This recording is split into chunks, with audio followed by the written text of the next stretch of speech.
ಪ್ರಭಾವಕ್ಕೆ ಒಳಗಾಗಿ ಸಿಎಂ ಕುಟುಂಬಕ್ಕೆ ಕ್ಲೀನ್ ಚಿಟ್ ಕೊಟ್ಟಿದ್ದಾರೆ ಅನ್ನುವಂತಹ ಆರೋಪವನ್ನ ಡೇ ಒನ್ ಇಂದ ಕೂಡ ಮಾಡ್ಕೊಂಡು ಬರ್ತಾ ಇದ್ದಾರೆ ಸ್ನೇಹಮಯಿ ಕೃಷ್ಣ ಅವರು. ಈಗ ಮುಂದುವರೆದ ಭಾಗವಾಗಿ ಮೂವರು IPS ಅಧಿಕಾರಿಗಳ ವಿರುದ್ಧ ದೂರನ್ನ ಕೂಡ ಸಲ್ಲಿಸಿದ್ದಾರೆ. ಮೂಡಾದ ದೂರುದಾರ ಸ್ನೇಹಮಯಿ ಕೃಷ್ಣ ಅವರು ಹಲವು ಆರೋಪಗಳನ್ನು ಇವರ ಮೇಲೆ ಮಾಡ್ತಿದ್ದಾರೆ. ಹೀಗಾಗಿ ಕೇಂದ್ರ ಜಾಗೃತಿ ಆಯೋಗದ ಆಯುಕ್ತರಿಗೆ ದೂರನ್ನು ಕೊಟ್ಟಿದ್ದಾರೆ.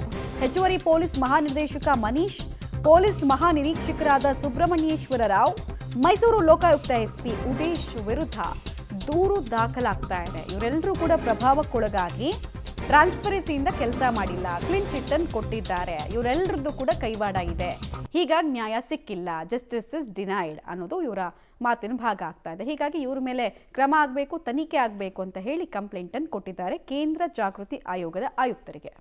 ಸ್ನೇಹಮಯಿ ಕೃಷ್ಣ ಅವರು ನಾವು ಗಮನಿಸಿದ್ವಿ, ಅಂದರೆ ಅವರು ಫೇಸ್ಬುಕ್ನಲ್ಲಿ ತುಂಬ ಆಕ್ಟಿವ್ ಇದ್ದಾರೆ. ತುಂಬ ವಿಚಾರಗಳನ್ನ ಲೋಕಾಯುಕ್ತ ತನಿಖಾ ವರದಿಗೆ ಸಂಬಂಧಪಟ್ಟಂತೆ ಕೂಡ ಡೇ ಒನ್ನಿಂದ ಕೂಡ ಹಾಕ್ತಾನೆ ಬರ್ತಾ ಇದ್ರು. ಇತ್ತೀಚೆಗಂತೂ ಲೋಕಾಯುಕ್ತದಿಂದ ಕ್ಲೀನ್ ಚಿಟ್ ಸಿಕ್ಕಂತಹ ವರದಿ ಬಂದ ಮೇಲಂತೂ ಅನೇಕ ಪ್ರಶ್ನೆಗಳನ್ನು ಕೇಳ್ತಾ ಇದ್ರು, ತುಂಬ ಪದಗಳನ್ನು ಮಾರ್ಕ್ ಮಾಡಿ ಹೇಳ್ತಾ ಇದ್ರು. ಇದೆಲ್ಲ ಏನು, ತನಿಖಾಧಿಕಾರಿಗಳ ಲೋಪ ಅಲ್ವಾ ಇದು ಅನ್ನೋ ಅವ್ರದ್ದೇ ಒಂದು ವರ್ಷನನ್ನು ಇಡ್ತಾ ಇದ್ರು.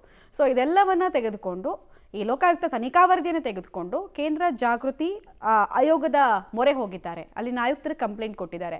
ಇವರು ಎಲ್ಲ ಕಂಪ್ಲೀಟ್ ಆಗಿ ಪ್ರಭಾವಕ್ಕೆ ಒಳಗಾಗಿದ್ದಾರೆ. ಸೊ ತನಿಖೆ ಸರಿಯಾಗಿ ಆಗಿಲ್ಲ, ತನಿಖೆಯನ್ನು ಹಳ್ಳ ಹಿಡಿಸಿದ್ದಾರೆ, ಇವ್ರ ವಿರುದ್ಧನೇ ಕ್ರಮ ಆಗಬೇಕು, ಇವರ ತನಿಖಾ ಲೋಪ ಇಂತಿಂಥದ್ದು ಅಂತ ಅವರು ದೂರನ್ನು ಕೊಟ್ಟಿದ್ದಾರಂತೆ.